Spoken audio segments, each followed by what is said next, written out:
अजर अमर त्रिकालदर्शी जगत गुरु आदि कवि वाल्मीकि महाराज जी सहाय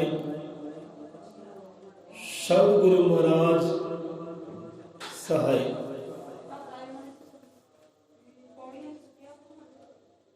सो साध संगत जीओ, आज 14 अप्रैल इस घर दे दास आप दे नाल एक महान शख्सियत दे जीवन नूं आप दे नाल साझा करन दा यतन करदे हां। वो महान शख्सियत, वो वड्डे रुतबे दे मालक डॉक्टर भीमराव अंबेडकर साहिब जी सुकोटन कोट, वो परमात्मा की जोत, परमात्मा की आत्मा डॉक्टर भीमराव अंबेडकर साहब जी को कोटन कोट प्रणाम है। सो रब दे प्यारे, अज 14 अप्रैल डॉक्टर भीमराव अंबेडकर साहब जी का जन्म दिहाड़ा है। सो सारे जीवां नूं यह दिहाड़ा मुबारक होवे। सो दिहाड़ा मुबारक होवे, दिहाड़ा किद्दां मुबारक हो सकता है, ये भी कर लेंगे विचार। क्योंकि दिहाड़ा मुबारक होवे, जन्मदिन मुबारक होवे, महापुरखों का कहना सौखा है, पर असल च मुबारक किद्दां हुंदा है जदों साढ़े अंदर उन्हां दी सोच बोलदी है, साढ़े अंदर उन्हां महापुरखों के विचार बोलते हैं, जो साढ़े अंदर महापुरखों ने किया होया ज्ञान बोलता है, उदों साडा जीवन भी मुबारक हो जाता है। जो असीं उन्हां दी जीवनी ते चलते हाँ, उन्हां दे जीवन को अपने अंदर ढालना करते हाँ, उदों असीं मुबारकबाद हो जाते हैं। सो दिहाड़ा मुबारक है। सो वाकई मुबारकबाद हो जाए तो सानू अज लोड़ है उन्हां महापुरखों की सोच ते चलण दी, उन्हां महापुरखों के ज्ञान ते चलण दी, उन्होंने महापुरखों दसे हुए मार्ग ते चलण की सानू अज लोड़ है। तद ही अस मुबारकबाद हो सकते हैं। ये दिन भी मुबारकबाद बन सकता है जे अस उन्होंने दसे हुए मार्ग ते सोचते चलीए। तो मुबारक होवे भाई भीमराव अंबेडकर साहब जी के दिहाड़े दियां, जन्मदिन दी सब जीवन में खुशियां होन, मुबारक होन।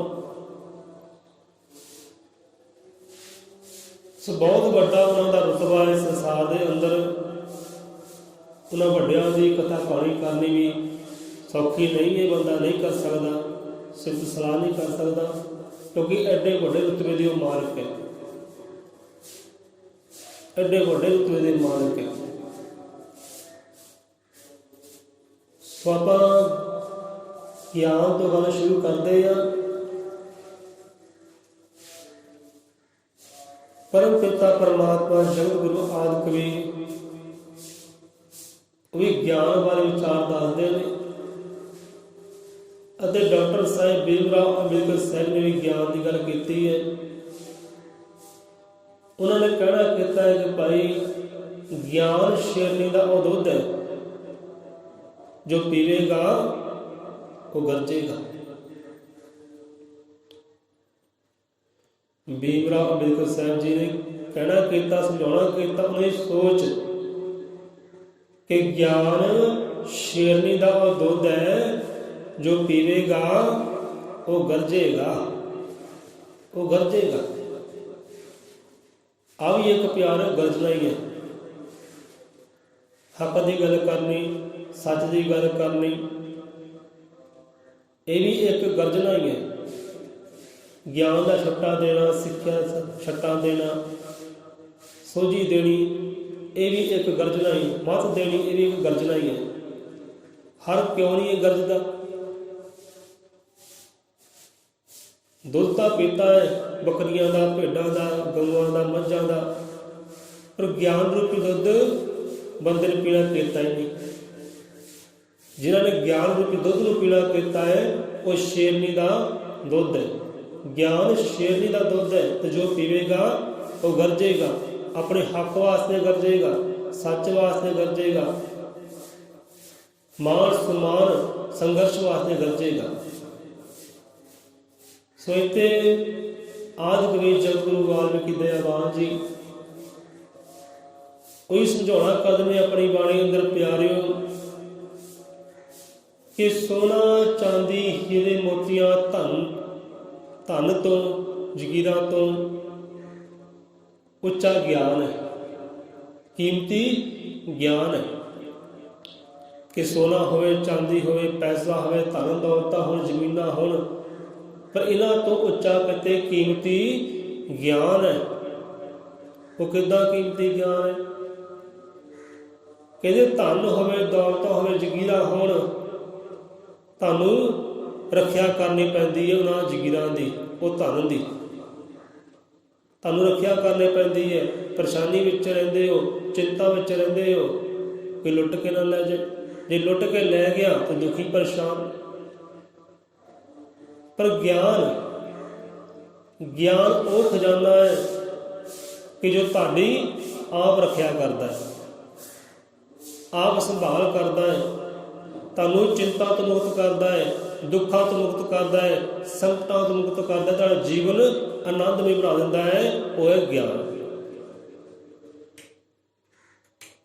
ਧਨ ਦੌਲਤਾਂ ਨੂੰ ਸਾਂਭਣਾ ਪੈਂਦਾ ਹੈ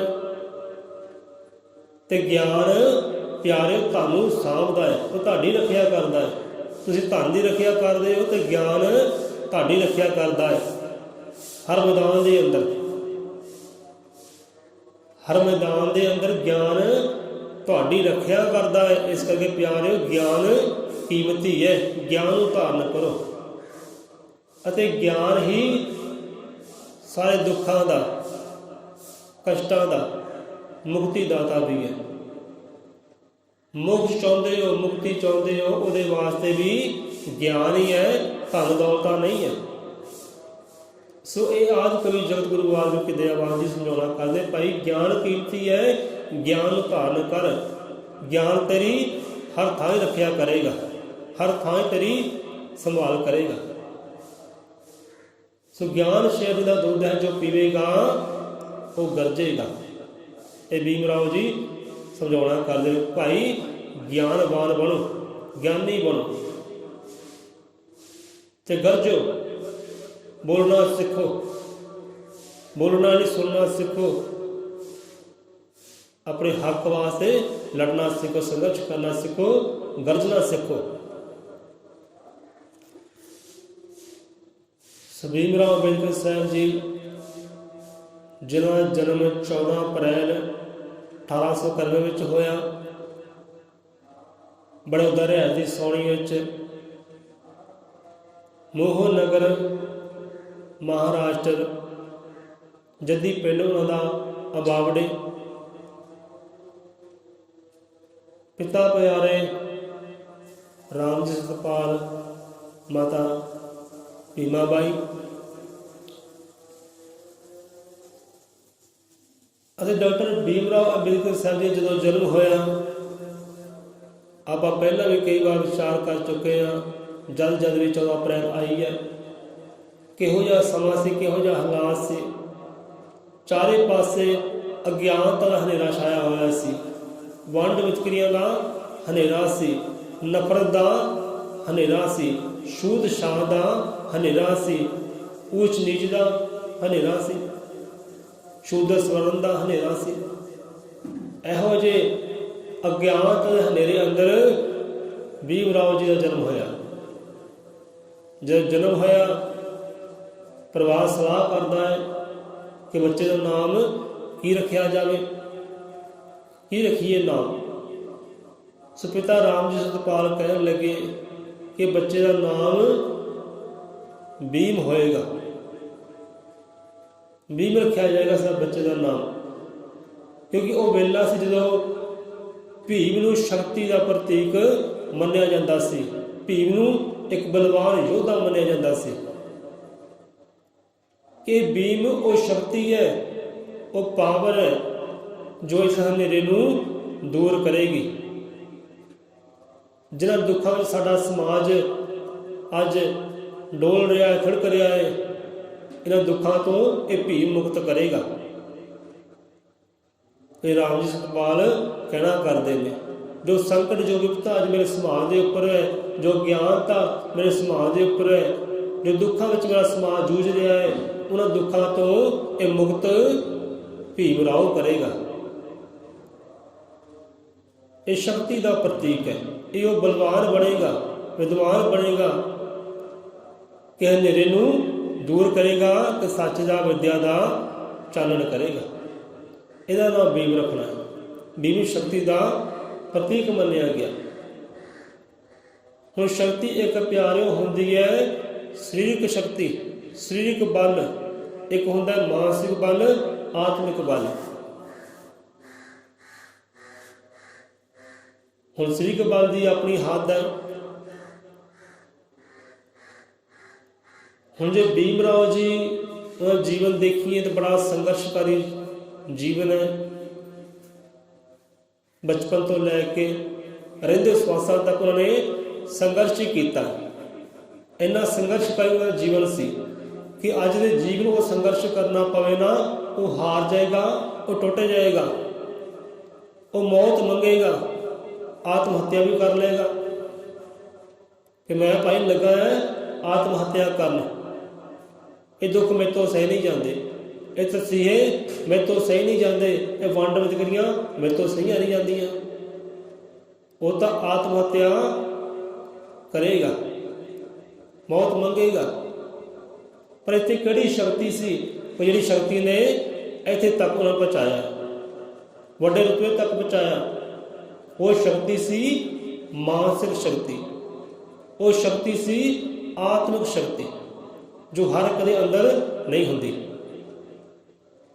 ਸੋ ਬੜੇ ਤਸੀਹੇ ਸਹਿ, ਬੜੇ ਸੰਘਰਸ਼ ਕੀਤੇ ਬਚਪਨ ਤੋਂ ਹੀ ਬੜੇ ਵੱਡੇ ਵੱਡੇ ਸੰਘਰਸ਼ ਕੀਤੇ। ਹਾਰੇ ਨਹੀਂ ਹੈ, ਟੁੱਟੇ ਨਹੀਂ ਹੈ, ਧਰਕਾਰੇ ਗਏ ਹੈ, ਦਰ ਦਰ ਤੋਂ ਧਰਕਾਰੇ ਗਏ ਹੈ। ਅੱਜ ਕਿਸੇ ਬੱਚੇ ਨੂੰ ਧਰਕਾਰ ਦਈਏ ਕਿ ਭਾਈ ਤੂੰ ਮੂਰਖ ਹੈ, ਭਾਈ ਤੂੰ ਨੀਵਾਂ ਹੈ, ਬੱਚੇ ਤੂੰ ਨੀਚ ਹੈ, ਤਾਂ ਬੱਚਾ ਮੁੜ ਕੇ ਉੱਠਦਾ ਹੀ ਨਹੀਂ। ਬੱਚਾ ਉੱਠਦਾ ਹੀ ਨਹੀਂ, ਹੌਸਲਾ ਨਹੀਂ ਕਰਦਾ ਕਿ ਮੈਨੂੰ ਮੂਰਖ ਕਿਹਾ ਮੈਂ ਉਹ ਦਰ 'ਤੇ ਨਹੀਂ ਜਾਣਾ, ਮੈਨੂੰ ਨੀਵਾਂ ਕਿਹਾ ਮੈਂ ਘਰ 'ਤੇ ਨਹੀਂ ਜਾਣਾ, ਉਹ ਕਾਰਜ ਨਹੀਂ ਕਰਨਾ ਜਿਹੜਾ ਕਾਰਜ ਕਰਤੇ ਮੈਂ ਮੂਰਖ ਬਣਦਾ। ਬੱਚਾ ਉਹ ਕਾਰਜ ਨਹੀਂ ਕਰਦਾ, ਉਹ ਦਰ 'ਤੇ ਨਹੀਂ ਜਾਂਦਾ। ਪਰ ਭੀਮ ਰਾਓ ਜੀ ਅੰਦਰ ਮਾਨਸਿਕ ਪਾਵਰ ਸੀ, ਅੰਦਰ ਆਤਮਿਕ ਬਲ ਸੀ। ਲੋਕਾਂ ਨੇ ਬੜਾ ਧਰਕਾਰਿਆ, ਬੜੇ ਤਸੀਹੇ ਦਿੱਤੇ, ਤਿਰਸਕਾਰ ਕੀਤਾ, ਪਰ ਮਾਨਸਿਕ ਬਲ ਦੀ ਪਾਵਰ ਕਰਕੇ ਆਤਮਿਕ ਬਲ ਸੀ, ਸੋਚ ਸੀ ਉਹਨਾਂ ਦੀ ਆਪਣੀ ਇੱਕ ਕਿ ਬਣ ਕੇ ਦਿਖਾਉਣਾ, ਮਹਾਨ ਵਿਅਕਤੀ ਬਣ ਕੇ ਦਿਖਾਉਣਾ, ਗਿਆਨੀ ਬਣ ਕੇ ਦਿਖਾਉਣਾ, ਉੱਚਾ ਰੁਤਬਾ ਹਾਸਲ ਕਰਨਾ, ਉਹਨਾਂ ਦੀ ਆਪਣੀ ਸੋਚ ਸੀ ਤੇ ਕਰਕੇ ਵੀ ਦਿਖਾਇਆ। ਸੋ ਬੜੇ ਤਸੀਹੇ ਸਹੇ ਸਕੂਲ ਟਾਈਮ ਤੋਂ ਹੀ, ਬਚਪਨ ਤੋਂ ਹੀ ਰਹਿੰਦੇ ਸਵਾਸਾਂ ਤੱਕ। ਅੱਜ ਦਾ ਮੁੰਡਾ ਥੱਕ ਜਾਏਗਾ, ਹੱਕ ਜਾਏਗਾ, ਟੁੱਟ ਜਾਏਗਾ, ਮੌਤ ਮੰਗੇਗਾ, और वो अनंत तक पहुँचे है। बहुत संघर्षकारी जीवन रहा उन्होंने। सो देखो अज ਅਭਿਨੇਤਾ ਲੋਕ ਹੈ, ਹੀਰੋ ਲੋਕ ਹੈ, ਉਹਨਾਂ ਦੇ ਸਾਨੂੰ ਡਾਇਲੋਗ ਚੇਤੇ ਰਹਿ ਜਾਂਦੇ ਆ। ਗੱਬਰ ਸਿੰਘ ਹੋ ਗਿਆ, ਹੋਰ ਐਕਟਰ ਹੋ ਗਏ, ਬੱਚਿਆਂ ਨੂੰ ਉਹਨਾਂ ਅਭਿਨੇਤਾ ਦੇ, ਹੀਰੋ ਦੇ, ਨਾਇਕ ਦੇ ਡਾਇਲੋਗ ਚੇਤੇ ਰਹਿ ਜਾਂਦੇ ਆ। ਹਾਂ ਵੀ ਕਾਲੀਆ ਕਿਤਨੇ ਆਦਮੀ ਤੇ ਬੱਚੇ ਨੂੰ ਪਤਾ, ਪਰ ਆਹ ਡਾਇਲੋਗ ਉਹ ਮਹਾਨਾਇਕ ਦੇ, ਉਸਨੂੰ ਮਹਾਨਾਇਕ ਕਹਿ ਗਿਆ। ਮਹਾਨਾਇਕ ਦੇ ਡਾਇਲੋਗ ਕਿਸੇ ਨੂੰ ਵੀ ਚੇਤੇ ਨਹੀਂ ਹੈ। ਜੋ ਮਹਾਨਾਇਕ ਦੀ ਸੋਚ ਸੀ, ਜੋ ਮਹਾਨਾਇਕ ਦਾ ਗਿਆਨ ਸੀ, ਉਹ ਗਿਆਨ ਕਿਸੇ ਨੂੰ ਵੀ ਚੇਤੇ ਨਹੀਂ ਹੈ। ਸੁਚੇਤੇ ਵਿੱਚ ਆ ਜਾਏ। ਸੋ ਉਹਨਾਂ ਦੀ ਜੀਵਨੀ ਨੂੰ ਆਪਾਂ ਸੁਣਨਾ ਨਹੀਂ ਹੈ, ਸੁਣ ਕੇ ਸਿੱਖਣਾ ਵੀ ਹੈ, ਚੱਲਣਾ ਵੀ ਹੈ, ਧਾਰਨ ਵੀ ਕਰਨਾ ਹੈ, ਫਿਰ ਹੀ ਜੀਵਨ ਸਫਲ ਹੈ।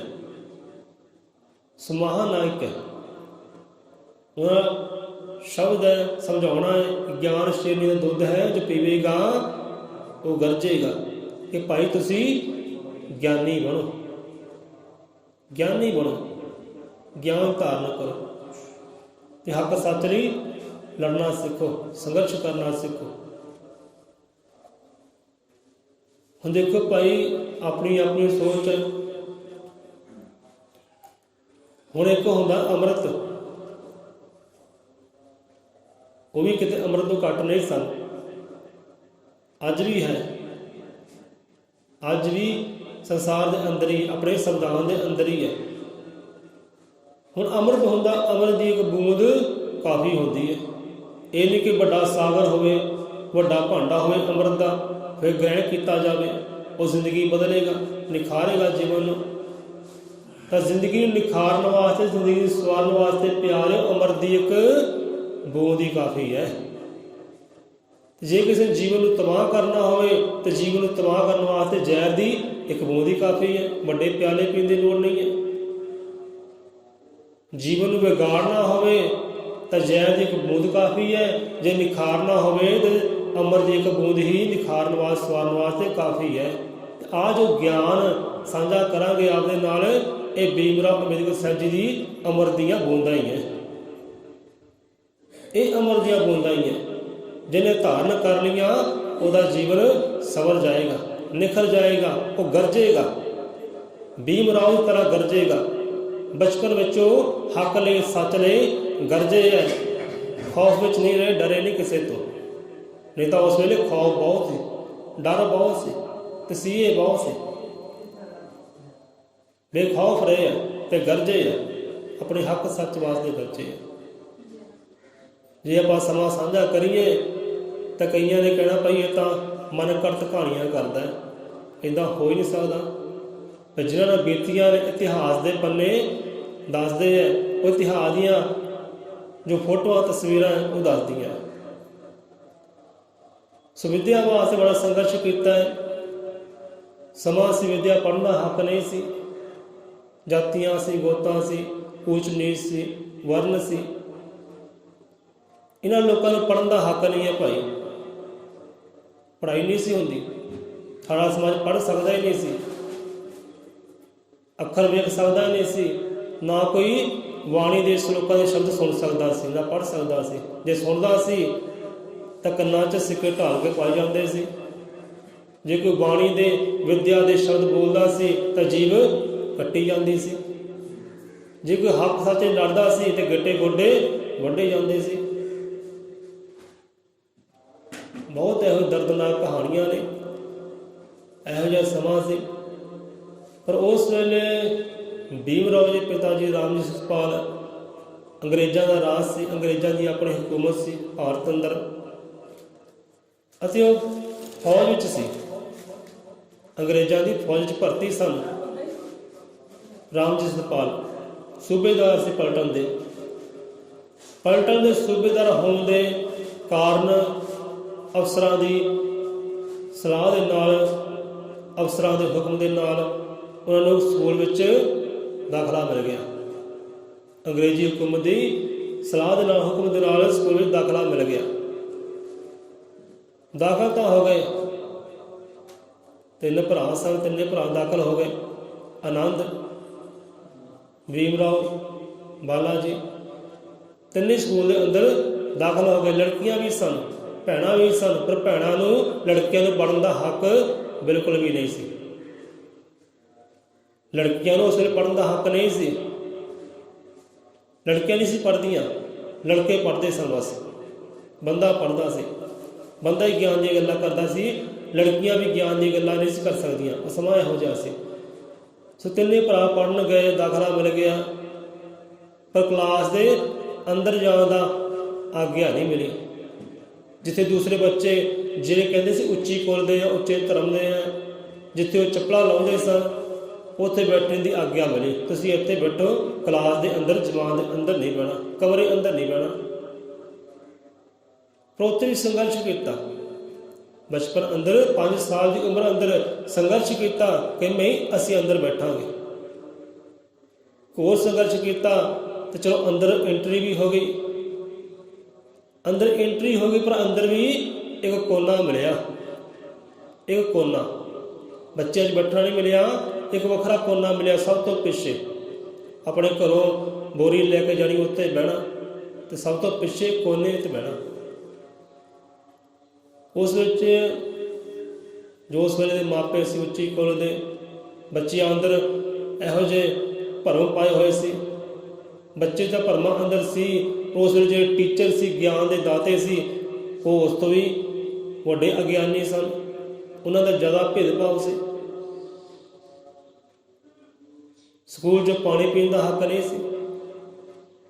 ਚਪੜਾਸੀ ਨੇ ਹੋਣਾ ਤੇ ਪਾਣੀ ਪਿਲਾਉਣਾ। ਉਹੀ ਪਾਣੀ ਪਿਲਾਉਣਾ ਕਿੱਦਾਂ? ਹਾਂ ਭੀਮ ਰਾਓ ਜੀ ਕਰੋ ਹੱਥ, ਤੇ ਉੱਪਰੋਂ ਇੱਦਾਂ ਗਲਾਸ ਧਾਰ ਬਣ ਕੇ ਦੇਣਾ। ਟੱਚ ਨਹੀਂ ਕਰਨ ਦੇਣਾ ਗਲਾਸ ਨੂੰ, ਨਾ ਘੜੇ ਨੂੰ ਟੱਚ ਕਰ। ਘੜੇ ਹੁੰਦੇ ਸਨ, ਘੜੇ ਨੂੰ ਹੱਥ ਨਹੀਂ ਲਾਉਣ ਦੇਣਾ। ਦੂਰੋਂ ਧਾਰ ਬਣ ਕੇ ਥੱਲੇ ਬਹਿ ਜਾਣਾ ਤੇ ਹੱਥ ਕਰਨੇ। ਅੱਧਾ ਪਾਣੀ ਮੁੱਖ 'ਤੇ ਪੈਣਾ, ਕੱਪੜੇ 'ਤੇ ਪੈਣਾ, ਅੱਧਾ ਜੀਭਾਂ 'ਤੇ ਜਾਣਾ। ਇਹ ਹਾਲਾਤ ਸਨ। ਫਿਰ ਵੀ ਸੰਘਰਸ਼ ਕੀਤਾ, ਪਰ ਉਸ ਸਮੇਂ ਦੇ ਜੇਕਰ ਅਗਿਆਨੀ ਬਣਦੇ ਸੀ ਤੇ ਗਿਆਨੀ ਵੀ ਸੀ। ਉਸ ਵੇਲੇ ਟੀਚਰ ਸਨ, ਅੰਬੇਦਕਰ ਟੀਚਰ, ਭੀਮ ਰਾਓ ਜੀ ਗੁਰੂ ਮਾਸਟਰ ਟੀਚਰ ਅੰਬੇਦਕਰ। ਬੜਾ ਲੰਬਾ ਸਮਾਂ ਨਾਲ ਰਹੇ ਆ ਭੀਮ ਰਾਓ ਜੀ ਦੇ। ਸੋ ਭੀਮ ਰਾਓ ਟੀਚਰ ਜੋ ਗੁਰੂ ਸਨ ਅੰਬੇਦਕਰ, ਉਹਨਾਂ ਤੱਕ ਗੱਲ ਪਹੁੰਚੀ ਹੈ। ਉਹਨਾਂ ਫਿਰ ਕੀਤਾ ਕੀ ਹੈ, ਸ਼ਾਂਤੀ ਨਾਲ ਸਕੂਨ ਨਾਲ ਪਾਣੀ ਪੀ ਸਕਣ।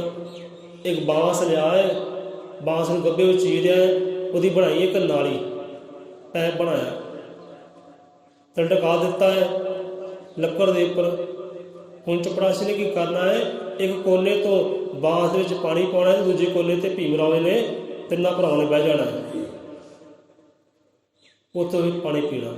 ਹੁਣ ਧਾਰ ਦਾ ਕੰਮ ਹੋ ਗਿਆ ਖਤਮ। ਹੁਣ ਪੈਪ ਚੱਲ ਪਿਆ ਬਾਂਸ ਦਾ।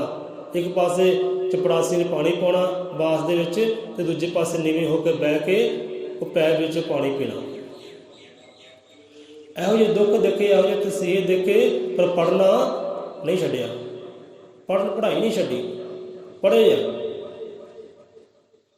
ਤੋ ਉਸ ਸਮੇਂ ਦੇ ਜੋ ਕਹਿੰਦੇ ਸੀ ਉੱਚੀ ਕੁਲ ਦੇ ਆ, ਬੜੇ ਦੁੱਖ ਦਿੱਤੇ, ਤਸੀਹੇ ਦਿੱਤੇ ਕਿ ਹਾਂ ਵੀ ਇਹ ਬੱਚਾ ਨਾ ਪੜ੍ਹੇ, ਇਹ ਬੱਚਾ ਗਿਆਨੀ ਨਾ ਬਣੇ। ਇਹ ਗਿਆਨੀ ਬਣ ਗਿਆ ਨਾ, ਇਹ ਸਮਾਜ ਨੇ ਗਿਆਨੀ ਬਣ ਜਾਣਾ, ਸਾਨੂੰ ਅਕਲਾਂ ਦੇਣੀਆਂ। ਇਹ ਬੱਚਾ ਨਾ ਪੜ੍ਹੇ। ਸੋ ਆ ਗਏ ਸਕੂਲ ਦੇ ਅੰਦਰ ਉਹ ਲੋਕ ਵੀ ਕਿ ਹਾਂ ਟੀਚਰ ਸਾਹਿਬ ਇਹਨੂੰ ਕਰੋ ਬਾਹਰ, ਇਹ ਬੱਚੇ ਨੂੰ ਬਾਹਰ ਕਰੋ। ਤਾਂ ਟੀਚਰ ਨਹੀਂ ਮੰਨੇ। ਸਰਕਾਰੀ ਹਕੂਮਤ ਵੀ ਉੱਥੇ ਆ ਗਈ, ਅੰਗਰੇਜ਼ ਵੀ ਆ ਗਏ।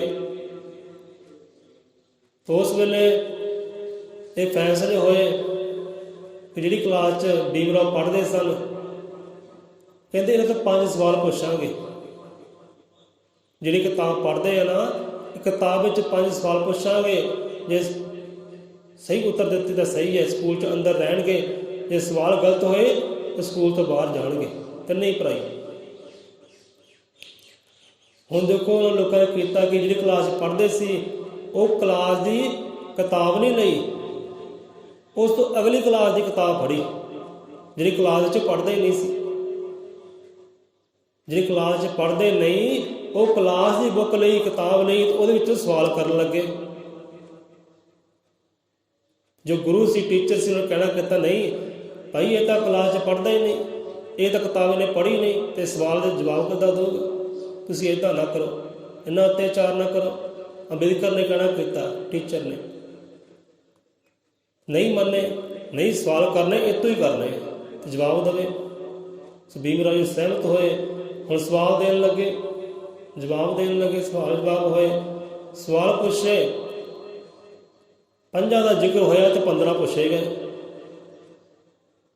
15 ਸਵਾਲ ਪੁੱਛੇ।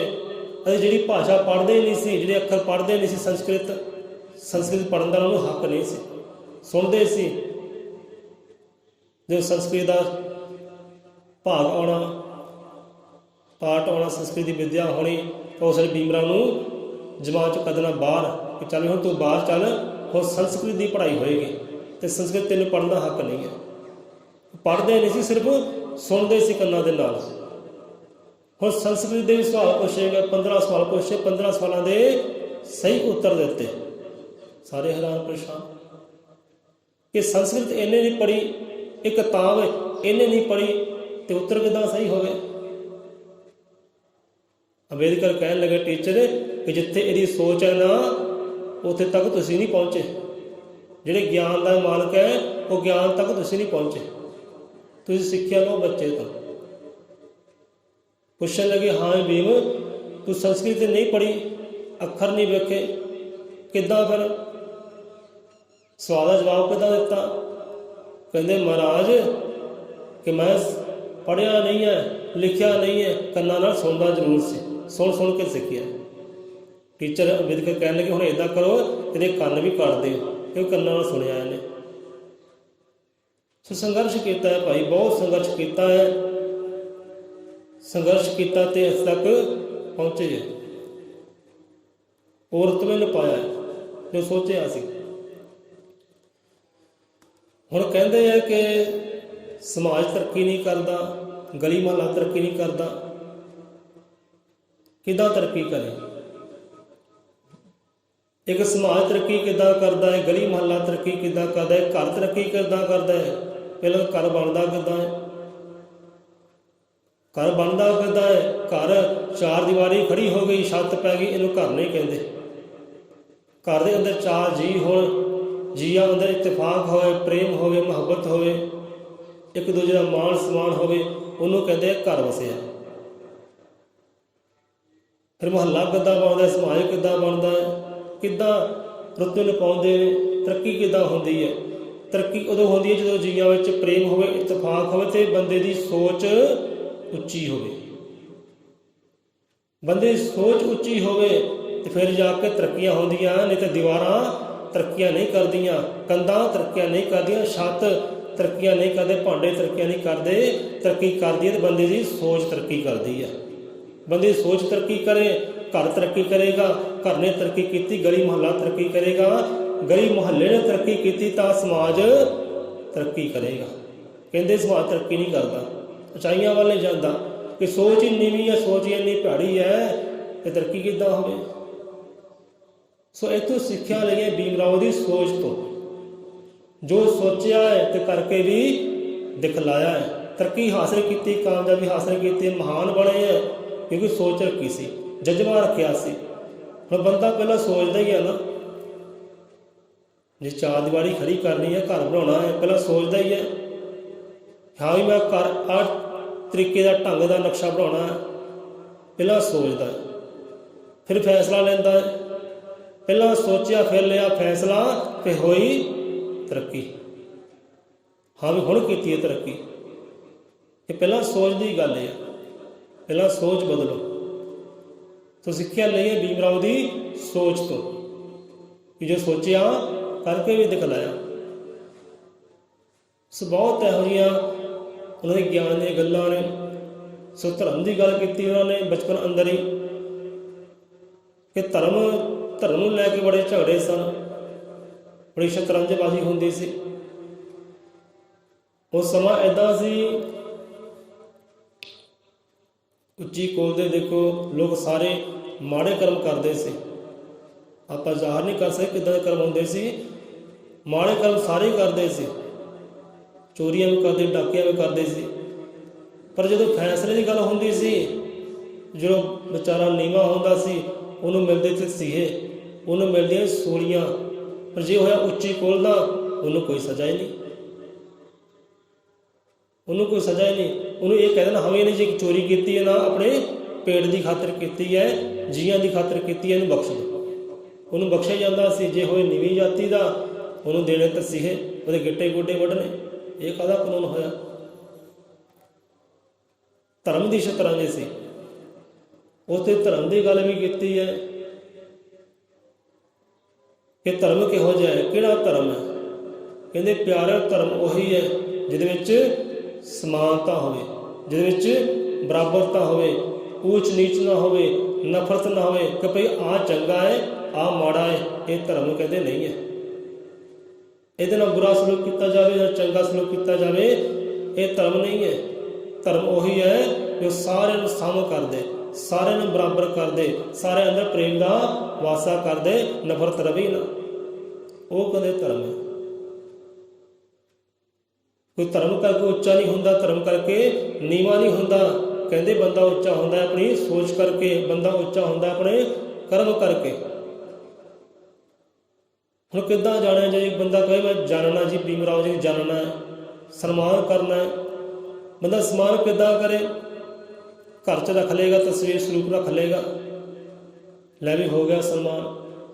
ਉਹਨਾਂ ਦੀ ਕੋਈ ਕਿਤਾਬ ਵੇਖ ਲਈ, ਕਿਤਾਬ ਪੜ੍ਹ ਲਈ, ਜੀਵਨ ਗਾਥਾ ਪੜ੍ਹ ਲਈ, ਲੈ ਵੀ ਜਾਣ ਲਿਆ ਭੀਮ ਰਾਓ ਜੀ ਨੂੰ, ਹੁਣ ਰੱਖ ਦਿਓ ਬਕਸੇ ਅੰਦਰ ਬੁੱਕ।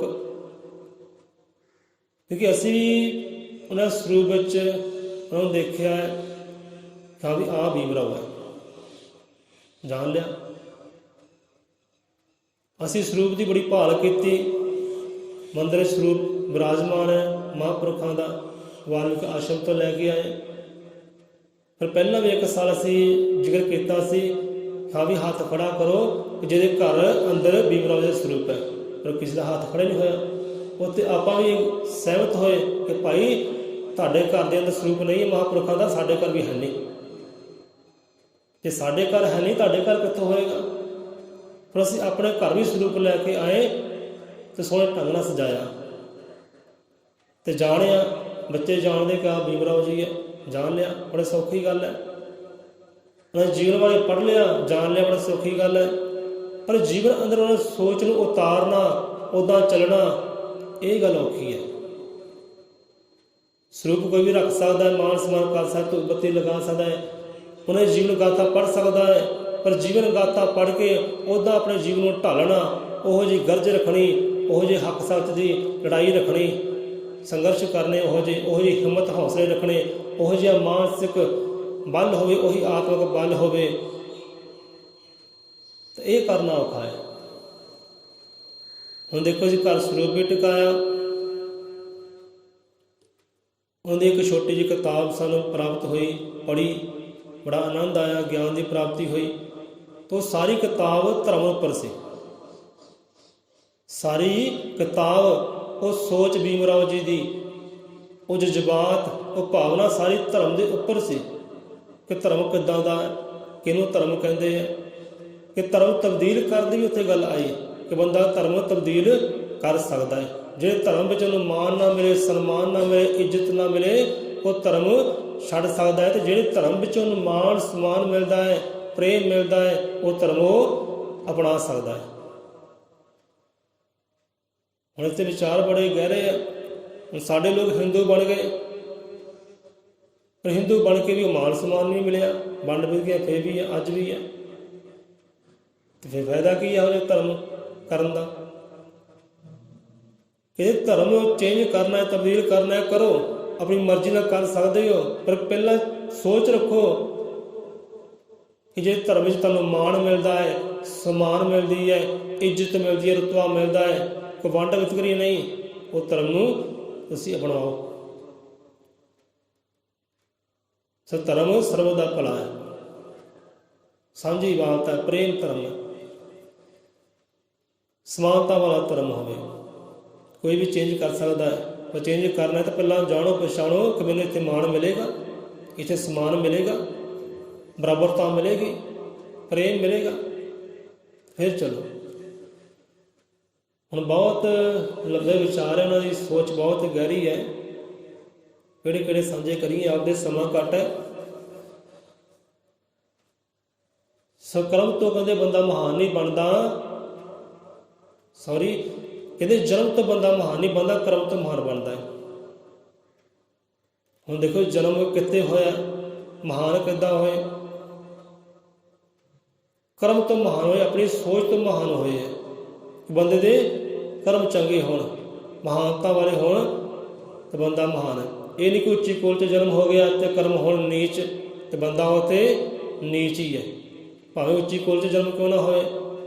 ਜਿਹਨੂੰ ਨੀਵਾਂ ਕਹਿੰਦੇ ਹੈ, ਜੇ ਉਹ ਨੀਵਾਂ ਉੱਚੇ ਕਰਮ ਕਰ ਲੈ, ਚੰਗੇ ਕਰਮ ਕਰ ਲੈ, ਉਹ ਉੱਚਾ ਹੈ, ਉਹ ਸੁੱਚਾ ਹੈ। ਤੇ ਇਹੀ ਕੀਤਾ ਭੀਮ ਰਾਓ ਜੀ ਨੇ।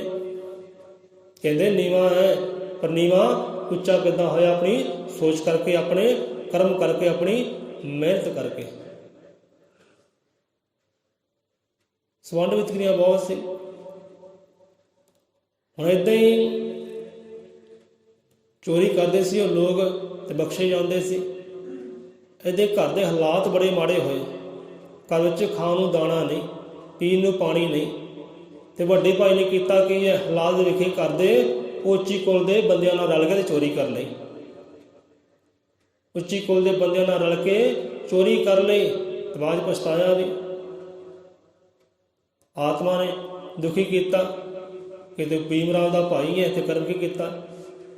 ਭੀਮ ਰਾਓ ਦੀ ਸ਼ਾਨ ਜਾਂਦੀ ਹੈ, ਰਤਬਾ ਬਹੁਤ ਹੈ। ਫਿਰ ਭੀਮ ਰਾਓ ਨੂੰ ਦੱਸਣਾ ਕੀਤਾ ਬਚਪਨ ਅੰਦਰ ਕਿ ਭੀਮਾ ਮੈਂ ਕੰਮ ਕਰ ਲਿਆ, ਚੋਰੀ ਕਰ ਲਈ ਹੈ। ਤੇ ਭੀਮ ਰਾਓ ਉਸ ਵੇਲੇ ਚੜ੍ਹਦੀ ਸਵੇਰ ਗਿਆ ਥਾਣੇ ਅੰਦਰ, ਕਚਹਿਰੀ ਅੰਦਰ, ਨਾਲੇ ਤਾਂ ਆਪਣੇ ਭਾਈ ਨੂੰ ਗ੍ਰਿਫਤਾਰ ਕਰਵਾਇਆ ਤੇ ਨਾਲੇ ਉਹਨਾਂ ਦੋਸ਼ੀਆਂ ਨੂੰ ਗ੍ਰਿਫਤਾਰ ਕਰਵਾਇਆ ਜਿਹਨਾਂ ਨੇ ਰਲ ਕੇ ਚੋਰੀ ਕੀਤੀ। ਤੇ ਜਦੋਂ ਚੋਰੀ ਕੀਤੀ ਸਾਰਾ ਸਮਾਨ ਵਾਪਸ ਕੀਤਾ। ਤੇ ਉਹਨਾਂ ਨੇ ਕੀਤਾ ਕੀ ਫਿਰ? ਜਿਹੜੇ ਸੱਚ ਦੀ ਗੱਲ ਕੀਤੀ, ਹੱਕ ਦੀ ਗੱਲ ਕੀਤੀ, ਉਹਨੂੰ ਰਹਿਣ ਦਿੱਤਾ ਜੇਲ੍ਹ ਵਿੱਚ ਸੜਦੇ ਨੂੰ। ਜਿਹਨਾਂ ਨੇ ਚੋਰੀ ਕੀਤੀ ਉਹਨੂੰ ਜ਼ਮਾਨਤ ਦੇ ਕੇ ਛੁਡਾਉਣਾ ਵੀ ਕਰ ਲਿਆ। ਚੱਲ ਭਾਈ ਕੀ ਹੋਇਆ, ਇਹ ਚੋਰ ਹੈ ਪਰ ਆਪਣੀ ਬਰਾਦਰੀ ਦੇ ਹੈ ਨਾ, ਇਹਨਾਂ ਨੂੰ ਛਡਾਵੋ। ਉਸ ਵੇਲੇ ਫਿਰ ਕਹਿਣਾ ਕੀਤਾ, ਕਹਿਣ ਲੱਗੇ ਇੰਸਪੈਕਟਰ ਨੂੰ ਕਿ ਭਾਈ ਇਹ ਕਾਨੂੰਨ ਨਹੀਂ ਹੈ, ਇਹ ਮਰਿਆਦਾ ਨਹੀਂ ਹੈ ਕਿ ਸੱਚਾ ਬੰਦਾ ਅੰਦਰ ਹੋਵੇ ਤੇ ਝੂਠਾ ਬੰਦਾ ਬਾਹਰ ਮੌਜਾਂ ਮਾਣਦਾ ਹੋਵੇ। ਇਹ ਕਾਨੂੰਨ ਸੋਰੀ ਹੈ, ਇਹ ਮਰਿਆਦਾ ਨਹੀਂ ਹੈ। ਇਹ ਕਾਨੂੰਨ ਮੈਂ ਜਾਰੀ ਕਰਾਂਗਾ, ਮੈਂ ਇਹੋ ਜਿਹੀ ਮਰਿਆਦਾ ਕਾਇਮ ਕਰਾਂਗਾ ਕਿ ਸਾਰਿਆਂ ਨੂੰ ਬਰਾਬਰ ਦੇ ਹੱਕ ਮਿਲਣਗੇ। ਜੇ ਕਿਸੇ ਨੇ ਚੋਰੀ ਕੀਤੀ ਹੈ ਸਜ਼ਾ ਮਿਲੇਗੀ, ਉਹ ਬਖਸ਼ਿਆ ਨਹੀਂ ਜਾਏਗਾ। ਮੈਂ ਇਹੋ ਜਿਹਾ ਵਿਧਾਨ ਦੀ ਰਚਨਾ ਕਰਾਂਗਾ। ਬਚਪਨ ਦੀ ਗੱਲ ਹੈ। ਉਸ ਵੇਲੇ ਜੋ ਥਾਣੇ ਦੇ ਅੰਗਰੇਜ਼ ਲੋਕ ਸੀ ਮਜ਼ਾਕਾਂ ਕਰਦੇ ਆ, ਪਰ ਇੱਕ ਸਿਆਣਾ ਉੱਠਿਆ, ਨਮਸਕਾਰ ਕੀਤਾ, ਪ੍ਰਣਾਮ ਕੀਤਾ, ਸਲੂਟ ਮਾਰਿਆ ਕਿ ਭੀਮ ਰਾਓ ਮੈਂ ਤੇਰੀ ਸੋਚ ਨੂੰ ਸਲੂਟ ਕਰਦਾ, ਤੂੰ ਸੋਚ ਛੱਡੀ ਨਾ, ਇਹ ਸੋਚ ਕਾਇਮ ਰੱਖੀ। ਮੈਨੂੰ ਵਿਸ਼ਵਾਸ ਹੈ ਤੂੰ ਇਹ ਕਰਮ ਕਰ ਸਕਦਾ ਹੈ।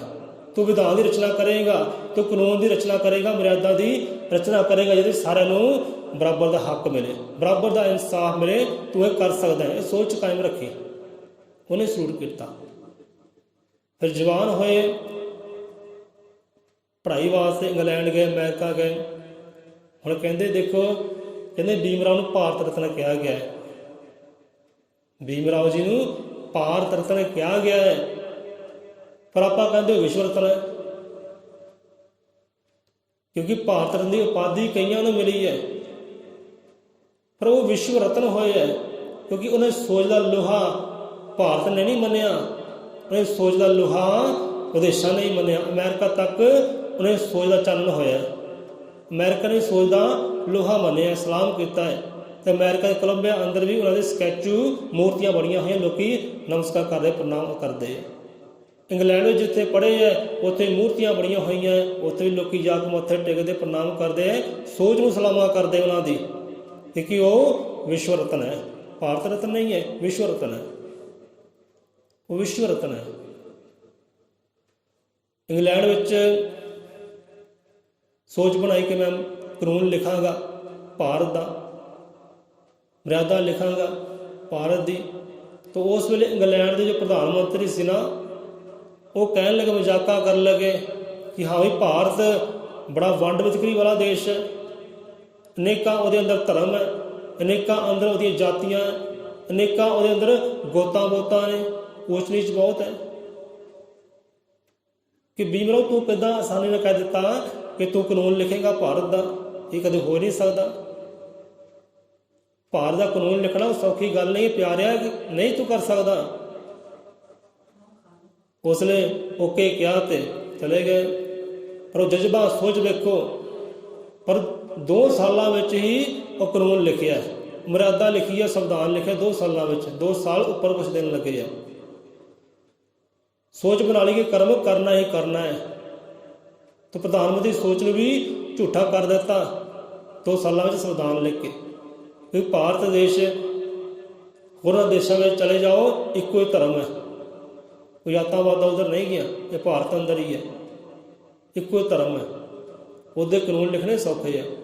ਹੁਣ ਭਾਰਤ ਦੇਖੋ ਪਤਾ ਨਹੀਂ ਕਿੰਨੇ ਧਰਮ ਹੈ, ਬਹੁਤ ਧਰਮ ਹੈ, ਤੇ ਕਾਨੂੰਨ ਲਿਖਿਆ, ਸੰਵਿਧਾਨ ਲਿਖਿਆ, ਹਰ ਧਰਮ ਦੀ ਮਰਿਆਦਾ ਨੂੰ ਵੀ ਕਾਇਮ ਰੱਖਿਆ, ਭਾਵਨਾ ਨੂੰ ਕਾਇਮ ਰੱਖਿਆ, ਹਰ ਜਾਤੀ ਗੋਤ ਦੀ ਭਾਵਨਾ ਨੂੰ ਕਾਇਮ ਰੱਖਿਆ, ਸਾਰਿਆਂ ਨੂੰ ਸੋਚ ਸਮਝ ਕੇ ਕਾਨੂੰਨ ਲਿਖਿਆ ਤਾਂ ਕਿ ਕਿਸੇ ਨੂੰ ਦੁੱਖ ਵੀ ਨਾ ਲੱਗੇ, ਕੋਈ ਪਰੇਸ਼ਾਨ ਵੀ ਨਾ ਹੋਵੇ, ਸਾਰੇ ਅਦਬ ਕਰਨ, ਸਤਿਕਾਰ ਕਰਨ। ਜਦੋਂ 2 ਸਾਲਾਂ 'ਚ ਸੰਵਿਧਾਨ ਲਿਖਿਆ, ਸਾਰਿਆਂ ਨੇ ਜੈ ਜੈਕਾਰ ਬੁਲਾਈ ਉਹਦੀ ਸੋਚ ਦੀ ਕਿ ਹਾਂ ਭੀਮ ਰਾਓ ਤੂੰ ਕਰ ਦਿਖਲਾਇਆ, ਜੋ ਸੋਚਿਆ ਕਰ ਦਿਖਲਾਇਆ। तो 26 जनवरी 1950 ਵਿੱਚ ਸੰਵਿਧਾਨ ਲਾਗੂ ਹੋਇਆ। ਇਹ ਤਾਂ ਪਹਿਲਾਂ ਕੋਈ ਸੰਵਿਧਾਨ ਨਹੀਂ ਸੀ। ਪਹਿਲੇ ਕਾਨੂੰਨ ਮੰਤਰੀ ਭੀਮ ਰਾਓ ਜੀ ਹੋਏ ਹੈ ਸਾਡੇ ਸਮਾਜ ਦੇ ਵਿੱਚੋਂ, ਮਾਹਰ ਜਾਤੀ ਵਿੱਚੋਂ। ਕਹਿਣ ਵਾਲੇ ਕਹਿੰਦੇ ਹੈ ਗੱਲ ਕਰਨੀ ਤਾਂ ਨਹੀਂ ਚਾਹੀਦੀ, ਪਰ ਜੋ ਸਾਡਾ ਰਵਿਦਾਸ ਸਮਾਜ ਹੈ ਉਹ ਕਹਿੰਦੇ ਬਈ ਇਹ ਸਾਡੇ ਵਿੱਚੋਂ ਹੈ, ਰਵਿਦਾਸ ਸਮਾਜ ਵਿੱਚੋਂ ਹੈ, ਰਵਿਦਾਸੀ ਜਾਤੀ ਵਿੱਚੋਂ ਹੈ, ਪਰ ਮਾਹਰ ਜਾਤੀ ਵਿੱਚ ਹੋਏ ਆ। ਮਾਹਰ ਜਾਤੀ ਵਿੱਚ ਹੋਇਆ, ਸਮਾਜ ਆਪਣਾ ਹੀ ਹੈ। ਸੋ ਨਮਸਕਾਰ ਪ੍ਰਣਾਮ ਹੈ, ਅਦਬ ਵਿਨਾਸ਼ ਸਤਿਕਾਰ ਹੈ। ਹੁਣ ਇੱਥੇ ਆਪਾਂ ਗੱਲ ਖਤਮ ਕਰਦੇ ਹਾਂ। ਗੱਲਾਂ ਤਾਂ ਬਹੁਤ ਹੈ, ਵਿਚਾਰ ਤਾਂ ਬਹੁਤ ਹੈ, ਉਸ ਤੱਕ ਪਹੁੰਚੇ ਨਹੀਂ ਆਪਾਂ।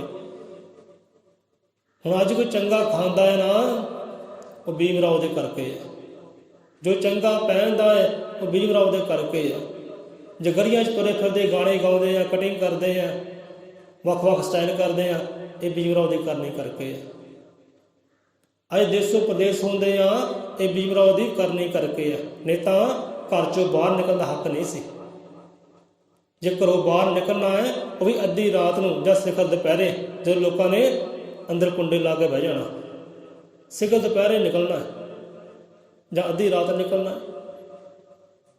ਅੱਜ ਦੇਸੋ ਪ੍ਰਦੇਸ਼ ਹੋਏ ਨਾ, ਪ੍ਰਦੇਸ਼ਾਂ ਵਿੱਚ ਕਾਰਜ ਕਰਦੇ, ਮਿਹਨਤਾਂ ਕਰਦੇ, ਪੈਸਾ ਕਮਾਉਂਦੇ ਹੈ, ਇਹ ਭੀਮ ਰਾਓ ਦੀ ਬਦੌਲਤ ਹੈ। ਸਲਾਮਾਂ ਕਰਿਆ ਕਰੋ, ਸ਼ੁਕਰਾਨੇ ਕਰਿਆ ਕਰੋ। ਜਦੋਂ ਜਹਾਜ਼ੇ ਚੜ੍ਹਦੇ ਆ, ਜਦੋਂ ਬੱਸਾਂ 'ਚ ਟ੍ਰੇਨਾਂ 'ਚ ਬਹਿੰਦੇ ਆ, ਉਹਦਾ ਸ਼ੁਕਰਾਨਾ ਕਰ ਲਿਆ ਕਰੋ ਕਿਤੇ। ਇਹ ਸਾਰੇ ਹੱਕ ਉਹਨੇ ਬਖਸ਼ੇ ਕੀਤੇ। ਇਹ ਪੜ੍ਹਨ ਦਾ, ਲਿਖਣ ਦਾ, ਬੋਲਣ ਦਾ, ਸਤਸੰਗ ਕਰਨ ਦਾ, ਬਾਣੀ ਪੜ੍ਹਨ ਦਾ ਹੱਕ ਉਹਨੇ ਬਖਸ਼ੇ ਕੀਤਾ। ਸੋ ਗੁਰੂਆਂ ਨੇ ਭਾਈ ਸੰਘਰਸ਼ ਕੀਤੇ ਹੈ। ਗੁਰੂ ਮਹਾਰਾਜ ਨੇ ਪਹਿਲਾਂ ਸੰਘਰਸ਼ ਕੀਤੇ ਹੈ। ਮਹਾਰਿਸ਼ੀ ਸ਼ੰਭੂ ਜੀ ਨੇ ਸੰਘਰਸ਼ ਕੀਤਾ, ਰਵਿਦਾਸ ਜੀ ਨੇ ਸੰਘਰਸ਼ ਕੀਤਾ, ਗੁਰੂ ਨਾਨਕ ਸੰਘਰਸ਼ ਕੀਤਾ, ਗੁਰੂ ਗੋਬਿੰਦ ਸਿੰਘ ਮਹਾਰਾਜ ਸੰਘਰਸ਼ ਕੀਤਾ ਕਿ ਸਾਰਿਆਂ ਨੂੰ ਹੱਕ ਮਿਲੇ, ਬਰਾਬਰਤਾ। ਪਰ ਇਹ ਸੰਘਰਸ਼ ਨੂੰ ਸਿਰੇ ਕਿਨੇ ਚੜਾਇਆ ਹੈ? ਭੀਮ ਰਾਓ ਅੰਬੇਦਕਰ ਸਾਹਿਬ ਜੀ ਨੇ। ਉਹਨਾਂ ਨੇ ਸਿਰੇ ਚੜਾਇਆ ਆਪਣਾ ਸੰਵਿਧਾਨ ਦੀ ਰਚਨਾ ਕਰਕੇ। ਹੁਣ ਜਿਹੜਾ ਕਾਨੂੰਨ ਅਮਰੀਕਾ ਦਾ ਹੈ ਨਾ, ਜਿਹੜਾ ਕਾਨੂੰਨ ਦੁਬਈ ਦਾ ਹੈ, ਜਿਹੜਾ ਕਾਨੂੰਨ ਇੰਗਲੈਂਡ ਦਾ ਹੈ, ਉਹੀ ਕਾਨੂੰਨ, ਉਹੀ ਮਰਿਆਦਾ ਭਾਰਤ ਦੇਸ਼ ਦੀ ਵੀ ਹੈ। ਪਰ ਪਿਆਰਿਓ, ਉਹ ਲਾਗੂ ਨਹੀਂ ਕੋਈ ਕਰ ਸਕਿਆ। ਸਰਕਾਰਾਂ ਨੂੰ ਸੰਵਿਧਾਨ ਦਿੱਤਾ ਕਿ ਲਓ ਹੁਣ ਚਲਾਓ ਦੇਸ਼ ਨੂੰ ਇਹ ਤਰੀਕੇ ਦੇ ਨਾਲ, ਪਰ ਸਰਕਾਰਾਂ ਨੇ ਉਹ ਤਰੀਕੇ ਦੇ ਨਾਲ ਚਲਾਇਆ ਹੀ ਨਹੀਂ। ਜਿਹੜੇ ਤਰੀਕੇ ਨਾਲ ਸੰਵਿਧਾਨ ਨੇ ਚਲਾਉਣਾ ਸੀ ਦੇਸ਼ ਨੂੰ, ਉਹ ਤਰੀਕੇ ਨਾਲ ਚੱਲਿਆ ਨਹੀਂ ਹੈ। 100 ਦੇ ਵਿੱਚੋਂ 10% ਹੀ ਉਹ ਸੰਵਿਧਾਨ ਲਾਗੂ ਹੋਇਆ, ਕਿਉਂਕਿ ਸਰਕਾਰਾਂ ਨੇ ਲਾਗੂ ਕੀਤਾ ਹੀ ਨਹੀਂ। ਅੱਜ ਕੋਈ ਸੰਘਰਸ਼ ਕਰਦਾ ਹੈ ਨਾ, ਆਪਣੇ ਹੱਕ ਵਾਸਤੇ ਆਵਾਜ਼ ਉਠਾਉਂਦਾ ਹੈ। ਜੇ ਕਿਸਾਨਾਂ ਨੇ ਆਵਾਜ਼ ਉਠਾਈ ਹੈ, ਟੀਚਰਾਂ ਨੇ ਆਵਾਜ਼ ਉਠਾਈ ਹੈ, ਮਜ਼ਦੂਰਾਂ ਨੇ ਆਵਾਜ਼ ਉਠਾਈ ਹੈ। ਆਹ ਸਾਲ ਦੇ ਅੰਦਰ ਬੜੀਆਂ ਆਵਾਜ਼ਾਂ ਉੱਠੀਆਂ, ਬੜੇ ਸੰਘਰਸ਼ ਹੋਏ ਹੈ। ਅਤੇ ਸੰਘਰਸ਼ ਕਰਨ ਦਾ ਹੱਕ ਵੀ ਸਾਨੂੰ ਭੀਮ ਰਾਓ ਦੇ ਸੰਵਿਧਾਨ ਨੇ ਦਿੱਤਾ ਹੈ। ਨਹੀਂ ਤਾਂ ਗੱਲ ਕਰਨ ਦਾ ਹੱਕ ਵੀ ਨਹੀਂ ਸੀ। ਜੋ ਕਿਸੇ ਨੇ ਕਹਿ ਦਿੱਤਾ ਨਾ, ਬਸ ਉਹੀ ਮਨਜ਼ੂਰ ਹੈ, ਉਹੀ ਠੀਕ ਹੈ। ਸੋ ਡਰ ਵਿੱਚ ਇੱਥੇ ਰਹਿ ਜਾਂਦੇ ਆ ਨਾਇਕ ਦੇ, ਹੀਰੋ ਲੋਕਾਂ ਦੇ। ਪਰ ਮਹਾਨਾਇਕ ਦਾ ਡਾਇਲੋਗ ਸਾਨੂੰ ਇੱਕ ਵੀ ਚੇਤੇ ਨਹੀਂ ਰਹਿੰਦਾ। ਉਹਦਾ ਡਾਇਲੋਗ ਇੱਕੋ ਹੀ ਹੈ, ਸਮਝਾਉਣਾ ਇਹੀ ਹੈ ਕਿ ਭਾਈ ਪੜ੍ਹੋ, ਜੁੜੋ, ਸੰਘਰਸ਼ ਕਰੋ। ਪਹਿਲਾਂ ਤਾਂ ਪੜ੍ਹੋ, ਪਹਿਲਾਂ ਗਿਆਨ ਦੀ ਗੱਲ ਕੀਤੀ ਹੈ, ਕਿਉਂਕਿ ਬੰਦਾ ਜੇ ਪੁੱਠੇ ਮਾਰਗ 'ਤੇ ਜਾਂਦਾ ਹੈ ਨਾ ਅਗਿਆਨਤਾ ਕਾਰਨ, ਜੇ ਸਿੱਧੇ ਮਾਰਗ 'ਤੇ ਜਾਂਦਾ ਹੈ ਤੇ ਗਿਆਨ ਦੇ ਕਾਰਨ। ਜੇ ਆਪਣੇ ਆਪ ਦੀ ਰੱਖਿਆ ਕਰਦਾ ਹੈ ਉਹ ਗਿਆਨ ਦੇ ਕਾਰਨ। ਨਹੀਂ ਤਾਂ ਅਗਿਆਨੀ ਬੰਦਾ ਭਾਵੇਂ ਹੱਥ 'ਚ ਦੀਵਾ ਫੜਿਆ ਹੋਵੇ ਨਾ ਉਹ ਤਾਂ ਵੀ ਖੂਹ 'ਚ ਡਿੱਗ ਹੀ ਪੈਂਦਾ, ਕਿਉਂਕਿ ਅਗਿਆਨ ਤਾਂ ਪੱਲੇ ਹੈ। ਅਗਿਆਨੀ ਬੰਦੇ ਹੱਥ 'ਚ ਦੀਵਾ ਫੜਿਆ ਹੋਵੇ, ਤੁਰਿਆ ਹੋਵੇ ਤੇ ਤਾਂ ਵੀ ਖੂਹ 'ਚ ਡਿੱਗ ਪੈਂਦਾ ਹੈ। ਜਿਹੜਾ ਗਿਆਨੀ ਹੋਵੇ ਭਾਵੇਂ ਬਾਹਰ ਘੋਰ ਹਨੇਰਾ ਹੋਵੇ ਉਹ ਨਹੀਂ ਡੋਲਦਾ, ਉਹ ਨਹੀਂ ਥਿੜਕਦਾ। ਪਹਿਲਾਂ ਵਿੱਦਿਆ ਦੀ ਗੱਲ ਕੀਤੀ ਹੈ ਕਿ ਪਹਿਲਾਂ ਵਿੱਦਿਆ ਪੜ੍ਹੋ, ਗਿਆਨੀ ਬਣੋ। ਫਿਰ ਦੂਜੇ ਦੇ ਨੰਬਰ 'ਤੇ ਗੱਲ ਕੀਤੀ ਹੈ, ਸੋਚ ਰੱਖੀ ਹੈ ਕਿ ਭਾਈ ਏਕਤਾ ਵਿੱਚ ਰਹੋ, ਇਕੱਠ ਵਿੱਚ ਰਹੋ। ਪਰ ਇਕੱਠ ਕਿੱਥੇ ਹੈ, ਏਕਤਾ ਕਿੱਥੇ ਹੈ? ਇੱਥੋਂ ਪਤਾ ਲੱਗ ਜਾਂਦਾ ਕਿ ਹਾਂ ਸਮਾਜ ਦੇ ਅੰਦਰ ਏਕਤਾ ਕਿੱਥੇ ਹੈ। ਜੇ ਕਿਸੇ ਨੇ ਏਕਤਾ ਵੇਖਣੀ ਹੋਵੇ ਇੱਥੇ ਆ ਜਾਏ, ਪਰ ਹੁਣੇ ਹੀ ਚੱਲ ਕੇ ਆ ਜਾਏ। ਇੱਥੋਂ ਪਤਾ ਲੱਗ ਜਾਣਾ ਸਮਾਜ ਦੇ ਅੰਦਰ ਏਕਤਾ ਕਿੰਨੀ ਹੈ, ਆਪਸੀ ਪ੍ਰੇਮ ਕਿੰਨਾ ਹੈ, ਸਾਂਝੀਵਾਲਤਾ ਕਿੰਨੀ ਹੈ। ਆਹ ਦਰ ਤੋਂ ਪਤਾ ਲੱਗ ਜਾਣਾ। ਅੱਜ ਥੜਕੇ ਫਿਰਦੇ ਆ, ਡੋਲਦੇ ਫਿਰਦੇ ਆ, ਜਿਹੜਾ ਆਉਂਦਾ ਉਹ ਧਰਕਾਰ ਦੇ ਕੇ ਚਲਾ ਜਾਂਦਾ ਹੈ। ਇਸ ਮੁਹੱਲੇ ਨੂੰ ਬੁਰਾ ਕਹਿ ਜਾਂਦਾ ਹੈ, ਗਲੀ ਨੂੰ ਬੁਰਾ ਕਹਿ ਜਾਂਦਾ ਹੈ। ਆਪਾਂ ਸ਼ਬਦ ਨਹੀਂ ਬੋਲ ਸਕਦੇ, ਕਿਉਂਕਿ ਜਿਹਨੇ ਗਿਆਨ ਦਾ ਦੁੱਧ ਪੀਤਾ ਹੈ, ਸ਼ੀਰ ਨੇ ਦੁੱਧ ਪੀਤਾ ਹੈ, ਉਹ ਗਰਜੇਗਾ। ਜਿਹੜੀ ਗਲੀ 'ਚ ਰਹਿੰਦਾ ਹੈ ਉਹਦਾ ਵੀ ਸਨਮਾਨ ਚਾਹੇਗਾ, ਭਾਈ ਗਲੀ ਦਾ ਸਨਮਾਨ ਹੋਵੇ। ਗਲੀ 'ਚ ਰਹਿੰਦੇ ਆ, ਜਿਹੜੇ ਮੁਹੱਲੇ 'ਚ ਰਹਿੰਦੇ ਆ ਉਹਦਾ ਵੀ ਸਨਮਾਨ ਹੋਣਾ ਚਾਹੀਦਾ, ਇੱਜ਼ਤ ਹੋਣੀ ਚਾਹੀਦੀ, ਕਿਉਂਕਿ ਅਸੀਂ ਇੱਥੇ ਰਹਿੰਦੇ ਹਾਂ। ਪਰ ਗਰਜੇਗਾ ਉਹੀ, ਬੋਲੇਗਾ ਉਹੀ ਜਿਹਨੇ ਗਿਆਨ ਰੂਪੀ ਸ਼ੇਰਨੀ ਦਾ ਦੁੱਧ ਪੀਤਾ ਹੈ। ਤੇ ਭੀਮ ਰਾਓ ਜੀ ਕਹਿਣਾ ਕਦੇ ਗਿਆਨ ਸ਼ੇਰਨੀ ਦਾ ਦੁੱਧ ਹੈ, ਜੋ ਪੀਵੇਗਾ ਗਰਜੇਗਾ। ਗਰਜੇਗਾ ਭਾਵ ਬੋਲੇਗਾ, ਹੱਕ ਸੱਚ ਦੀ ਗੱਲ ਕਰੇਗਾ, ਮਾਣ ਸਨਮਾਨ ਦੀ ਗੱਲ ਕਰੇਗਾ। ਬਹੁਤ ਗੱਲਾਂ ਬਾਤਾਂ, ਬਹੁਤ ਗਿਆਨ ਦੀਆਂ ਗੱਲਾਂ ਨੇ, ਆਪਾਂ ਫਿਰ ਸਾਂਝੀ ਕਰ ਲਾਂਗੇ। ਸਮਾਂ ਕਾਫੀ ਹੋ ਗਿਆ, ਇੱਥੇ ਵਿਸ਼ਰਾਮ ਲੈਂਦੇ ਹਾਂ। ਭਾਈ ਭੀਮ ਰਾਓ ਸੋਚ ਨੂੰ ਆਪਣੇ ਅੰਦਰ ਲੈ ਕੇ ਆਈ ਹੈ, ਉਹਨੇ ਸੋਚ ਨੂੰ ਅੰਦਰੋਂ ਪ੍ਰਗਟ ਕਰਾਂਗੇ ਤਾਂ ਸਾਡੇ ਅੰਦਰ ਹੀ ਉਹ ਭੀਮ ਹਾਜ਼ਰ ਨਾਜ਼ਰ ਹੈ। ਉਹ ਸਾਡੇ ਅੰਦਰ ਹੀ ਹਾਜ਼ਰ ਨਾਜ਼ਰ ਹੈ, ਸਾਡੇ ਅੰਦਰੋਂ ਬੋਲੇਗਾ ਜਿਸ ਉਹਨਾਂ ਦੀ ਸੋਚ ਨੂੰ ਕਾਇਮ ਰੱਖਦੇ ਆ। ਕਹਿੰਦੇ ਪੜ੍ਹੋ ਤੇ ਫਿਰ ਜੁੜੋ, ਫਿਰ ਸੰਘਰਸ਼ ਕਰੋ। ਹੁਣ ਅੱਜ ਦਾ ਬੰਦਾ ਕਹਿੰਦਾ ਹੈ ਕਿ ਮੇਰੇ ਵਾਸਤੇ ਸੰਘਰਸ਼ ਕਰੇ, ਮੇਰੇ ਹੱਕ ਵਾਸਤੇ ਲੜੇ, ਤਾਂ ਦੂਜਾ ਲੜੇ। ਦੂਜਾ ਕਿਉਂ ਲੜੇਗਾ ਭਾਈ? ਹੱਕ ਤੇਰਾ ਹੈ, ਸੱਚ ਤੇਰਾ ਹੈ, ਪਦਾਰਥ ਤੇਰਾ ਹੈ, ਮਿਲਣਾ ਤੈਨੂੰ ਹੈ, ਚਾਹੁੰਦਾ ਤੂੰ ਹੈ, ਤੇ ਲੜੇ ਕੋਈ ਹੋਰ। ਇਹ ਕਿੱਦਾਂ ਹੋ ਸਕਦਾ? ਤੇਰੇ ਵਾਸਤੇ ਕਿਸੇ ਨੇ ਨਹੀਂ ਲੜਨਾ, ਤੇਰੇ ਵਾਸਤੇ ਕਿਸੇ ਨੇ ਨਹੀਂ ਖੜਨਾ। ਉਹ ਚਲੇ ਗਏ ਲੜਨ ਵਾਲੇ ਰੱਬ ਦੇ ਘਰ ਦੇ ਅੰਦਰ, ਜੋਤੀ ਜੋਤ ਸਮਾ ਗਏ। ਹੁਣ ਤੈਨੂੰ ਲੜਨਾ ਹੀ ਪੈਣਾ ਹੈ, ਤੈਨੂੰ ਖੜਨਾ ਹੀ ਪੈਣਾ। ਇਸ ਕਰਕੇ ਪਹਿਲਾਂ ਪੜ੍ਹ ਤੇ ਫਿਰ ਜੁੜ, ਇਕੱਠ 'ਚ ਆ, ਕਿਉਂਕਿ ਏਕਤਾ 'ਚ ਬਲ ਹੈ। ਪਹਿਲਾਂ ਪੜ੍ਹ, ਫਿਰ ਇਕੱਠ ਕਰ, ਫਿਰ ਸੰਘਰਸ਼ ਕਰ।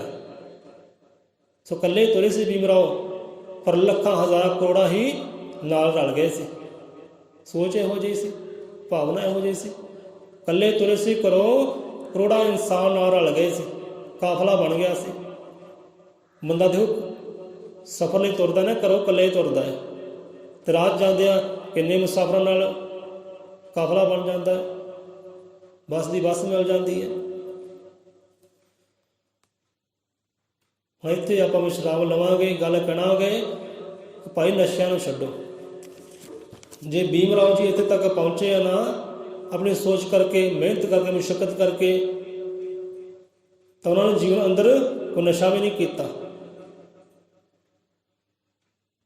ਜੀਵਨ ਦੇਖੋ ਉਹਨਾਂ ਮਹਾਂਪੁਰਖਾਂ ਦਾ, ਨਸ਼ੇ ਦੇ ਲਾਗੇ ਨਹੀਂ ਗਏ। ਜੇ ਨਸ਼ੇ ਕਰਦੇ ਹੁੰਦੇ ਉਹ ਮਹਾਂਪੁਰਖ ਤਾਂ ਇੱਥੇ ਤੱਕ ਪਹੁੰਚਦੇ ਨਹੀਂ, ਸਾਨੂੰ ਹੱਕ ਮਿਲਦਾ ਹੀ ਨਾ। ਕਿਉਂਕਿ ਨਸ਼ਾ ਕੀ ਕਰਦਾ ਹੈ? ਨਸ਼ਾ ਪਹਿਲਾਂ ਵਾਰ ਕਰਦਾ ਹੈ ਸਾਡੀ ਮੱਤ 'ਤੇ, ਸਾਡੀ ਅਕਲਾਂ 'ਤੇ, ਦਿਮਾਗ 'ਤੇ। ਕਿਉਂਕਿ ਘਰ ਨੂੰ ਚਲਾਉਣਾ ਹੈ, ਕਿੰਨੇ ਚਲਾਉਣਾ ਹੈ? ਮੱਤ ਨੇ ਚਲਾਉਣਾ। ਸਮਾਜ ਨੂੰ ਚਲਾਉਣਾ ਹੈ, ਤਰੱਕੀਆਂ ਵੱਲ ਜਾਣਾ ਹੈ, ਮੱਤ ਨੇ ਲੈ ਕੇ ਜਾਣਾ ਹੈ।